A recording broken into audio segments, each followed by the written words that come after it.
ఓం నమ శివాయ.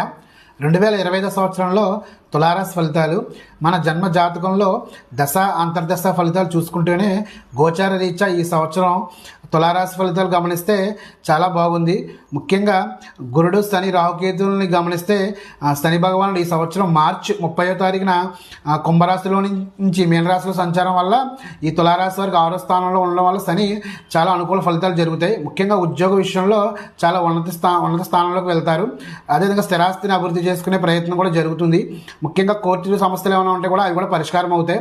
అదేవిధంగా దేవగురు బృహస్పతి భాగ్యస్థానంలో అంటే వృషభ రాశి నుంచి మిథున రాశిలోనికి మే 15వ తారీఖున గమనం వల్ల కంపల్సరీ గురుడు కూడా గృహంలో శుభకార్యాలు జరగడం, అదేవిధంగా ధనలాభం కలగడం, గృహంలో వివాహాది శుభకార్యాలు కూడా జరుగుతాయి. గృహం నందు అంతా సంతోషంగా ఉంటుంది. అదేవిధంగా రాహుకేతులను గమనిస్తే మే 18వ తారీఖు నుంచి రాహు మాత్రం కొంచెం పంచమ స్థానంలో రావడం వల్ల కొంచెం దోషం కలుగుతుంది. ఎందుకంటే సంతాన స్థానం, సంతానం విషయంలో కొంచెం వివాహం జరిగిన వారికి కొంచెం సంతాన విషయంలో ఆలస్యం అవుతుంది. అదేవిధంగా పిల్లల విషయంలో కొంచెం జాగ్రత్తగా ఉండడం మంచిది. దీనికోసం పరిష్కారం మెయిన్ ఏంటంటే సుబ్రహ్మణ్య స్వామి గుళ్ళో అభిషేకం జరిపించుకున్నా, అదేవిధంగా ఆదివారం పుట్టలో పాలు పోసినా చాలా మంచిది. కేతువు కూడా లాభస్థానంలో ఉండడం వల్ల కంపల్సరీ పుణ్యక్షేత్ర సందర్శన జరుగుతుంది. ముఖ్యంగా పెద్ద గ్రహాలు గురుడు శని రాహుకేతువుల్లో కేవలం ఒక్క రాహుగ్రహమే మాత్రం నెగిటివ్గా ఉంది. దాన్ని సుబ్రహ్మణ్య స్వామి